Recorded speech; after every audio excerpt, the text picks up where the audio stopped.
یعنی سوچیں what I am trying to put in front of you, آپ کو اندازہ ہونا چاہیے کہ یہ کیا ہے, کہ کیا ہمارے ملک میں یہ جرم تو ہم ہر شخص کرتا ہے.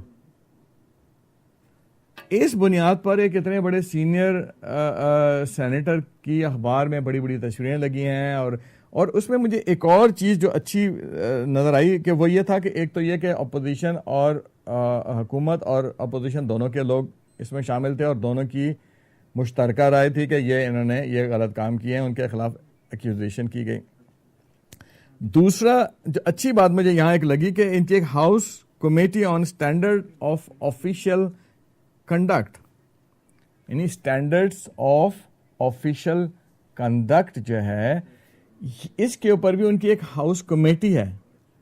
کیا ہمارے ملک میں ایسی کوئی کمیٹی ہے ہماری پارلیمنٹ میں جو ہمارے وزراء اور ہمارے اکابرین جو ہیں ان کے آفیشیل کنڈکٹ کو مانیٹر کرے, اور ان کے خلاف اگر کوئی ایسی بات ہوتی ہے تو ایکوزیشنز لائے اور پھر ان کو عدالت میں پیش کرے, اور پھر جرم ثابت ہونے کے اوپر ان کو سزا دی جائے.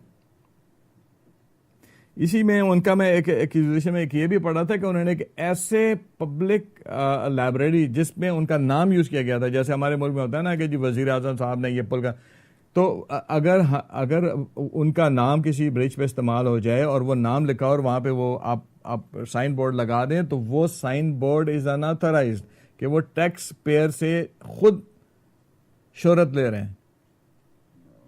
تو یہ بھی جرم ہے. اور ہمارے ملک میں تو ماشاءاللہ کوئی صدر, کوئی وزیر اعظم, کوئی منسٹر, کوئی چھوٹے سے چھوٹا آدمی جب تختی لگاتا ہے تو سب سے پہلے اس کا نام لکھا جاتا ہے کہ جناب محترم وزیر اعظم فلانا نے یہ پل کا افتتاح کیا. یعنی اپنی شہرت, یعنی اپنی پولیٹیکل گین لینے کے لیے ہی تو استعمال ہوتا ہے نا, یا اس سے کوئی اور بھی فائدہ ہو سکتا ہے. کہ اللہ تعالیٰ گناہ معاف کرتا ہے کہ اگر کسی نے ایک برج بنایا اور اس کے اوپر اس کا نام لکھا جائے.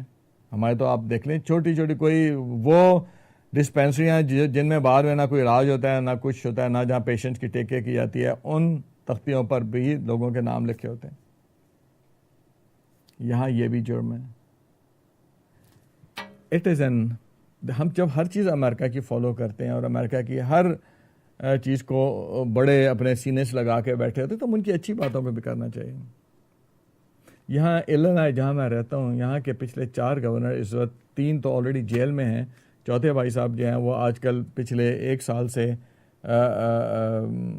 فیس کر رہے ہیں کورٹ کو اور میڈیا کو اور عوام کو, اور ان کو نکال دیا گیا ہے اس بنیاد پہ کہ انہوں نے بھی اسی قسم کے چھوٹے موٹے گناہ کیے تھے. میں تو اس کو چھوٹا موٹا گناہ کہوں گا نا, کہ ہمارے ملک میں تو یہ کوئی گناہ ہی نہیں ہے.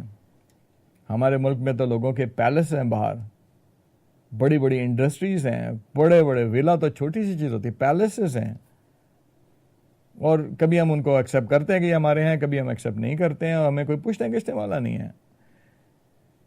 تو میرے ملک کے حساب سے تو یہ جو مسٹر چارلز رینچل ہیں, ان کے پر جو الزامات ہیں یہ تو الزام ہی نہیں ہے. بہرحال کیچ ورڈ کہ ہم جو عوام ہیں ہمیں دیکھنا چاہیے, اچھی باتیں سیکھنی چاہیے. یہ امیر المومنین جیسی حالات یہاں پر ہیں جن کو ہم کہتے ہیں کہ یہ کوئی اسلامک اسٹیٹ نہیں ہے.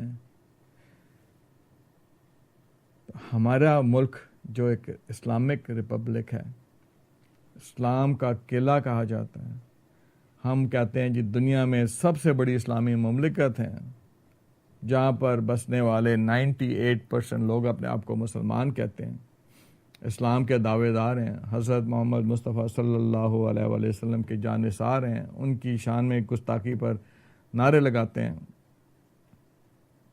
حج کرتے ہیں, رمضان کرتے ہیں, روزہ کرتے ہیں. ہمارا ہر وزیر اعظم جو ہے وہ اسلامی وزیر اعظم ہوتا ہے. ہمارے بے شمار ڈکٹیٹرز جو ہیں وہ نحمد و نصلی علی رسول الکریم سے اپنی تقریر کی ابتدا کرتے تھے. جہاں گلی گلی محلے محلے مسجدیں ہیں, سوچنے کی بات ہے کیا وہاں پر کوئی ایسا عمل ہوتا ہے کہ اگر کسی شخص نے لیٹر ہیڈ استعمال کیا ہو اپنے ذاتی کام کے لیے, تو اس کو ہم جو ہے برا کہیں یا اس کو ہم کورٹ میں لا کے کھڑا کر دیں. یہاں آپ دیکھیں بے حسی. میں جعلی ڈگریوں پر کوئی بات کرنا نہیں چاہتا ہوں. I hate this all propaganda scheme. لیکن میں جسٹ این ایگزامپل, لوگ کیا کہہ رہے ہیں کہ وہ جعلی ڈگری ہے یا جو بھی ہے, ہو کیئرس. مطلب جس ملک میں یہ حال ہو کہ اگر میں نے آپ کے ساتھ فراڈ کیا ہے, what does it make a difference? لوگ میرے ساتھ ہیں کیونکہ میں ان کو ڈنڈا ماروں گا تو وہ تو میرے ساتھ رہیں گے نا. وہ بھوکے مرتے ہیں مرتے رہیں. یہ تو گدھے گھوڑے ہیں, یہ تو کیڑی مکوڑیاں ہیں. جہاں عوام کیڑیاں مکوڑیوں سے زیادہ نہ سمجھی جاتی ہوں اور وہ عوام اس پر بے بسی کے ساتھ امنا صدقنا ان لوگوں کو بار بار الیکٹ بھی کرتے ہیں, شاید اس خوف سے کہ ہمارا رزق تنگ کر دیا جائے گا, شاید اس خوف سے کہ اگر ہم نے اس ظالم کو دوبارہ الیکٹ نہ کیا تو یہ ہمارے گھر کو جلا دے گا, ہماری بہنیں بیٹیوں کی عزت رون ڈالے گا, شاید ہمیں یہ ہماری زندگیوں کی شمعیں گل کر دے گا. ہم خوف کے سائے مسلمان ہونے کے باوجود اتنے خوف زدہ رہتے ہیں. ورنہ ہاؤ اٹ از پاسبل کہ جس کو آپ برا سمجھتے ہیں, جو ثابت بھی ہو جاتا ہے کہ برا ہے, آپ اس کو ووٹ دینے پر مجبور ہوتے ہیں. کیا مجبوری ہے؟ شاید یہی نا کہ اللہ کے اوپر بھروسہ نہیں ہے, دنیا داری ہے, آپ کو دنیا میں زندہ رہنا ہے. غریب ہے, اس کو وہ ہوتا ہے کہ یار میری جگی سلامت رہے, میری بیٹی سلامت رہے, میرا بیٹا سلامت رہے, میرا گھر سلامت رہے, چھوٹا سا ہے جیسا بھی ہے, 2 وقت روٹی ملتی ہے تو 2 وقت ہی ملتی رہے. کوئی 10-20 روپے مجھے مل جائیں تو میں چلو جا کے ووٹ ڈالاؤں گا, میرا کیا ہے یہ حکومت میں ہو نہ ہو. اس میں جہاں بہت ساری ہماری جہالت اور ہماری لیک آف ایجوکیشن اور ہمارے جو پڑھے لکھے لوگ ہیں ان کی بے حسی شامل ہے, جس کی وجہ سے عوام بیچارے مجبور ہوتے ہیں. لیکن اس میں عوام کو بھی میں خاص طور پہ میں یوتھ کو, میری امید کی کرن صرف یوتھ ہے. میں ہمیشہ کہتا ہوں don't bet on the youth of Pakistan.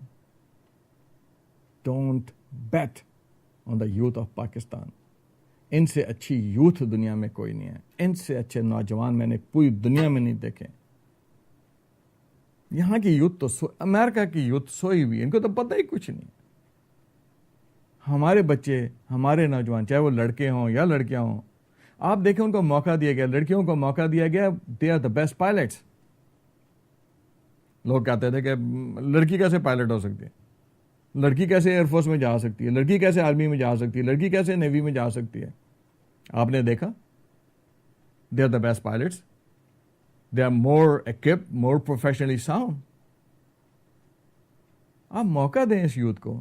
لیکن یوتھ خدا کے لیے, جن کے لیے میں بیٹ کر رہا ہوں کہ یو آر دا بیسٹ, لیکن اگر آپ اپنے چھوٹی چھوٹی خواہشات اور اپنی وہ جو ایلوژن کے پیچھے بھاگتے رہیں گے, اور اگر آپ سوئے رہیں گے کہ یار میں نے ایسا کیا تو یہ ہوگا وہ ہوگا, خوف کے سائے آپ کے اوپر جو ڈال دیے گئے ہیں, آپ کو جو خوف زدہ, کس سے خوف ہو یار؟ مسلمان کس چیز سے خوف ہوتا ہے؟ زیادہ کوئی کیا ہوگا, آپ کو مار دے گا نا, یہی ہوگا نا, آپ کا رزق ختم ہو جائے گا.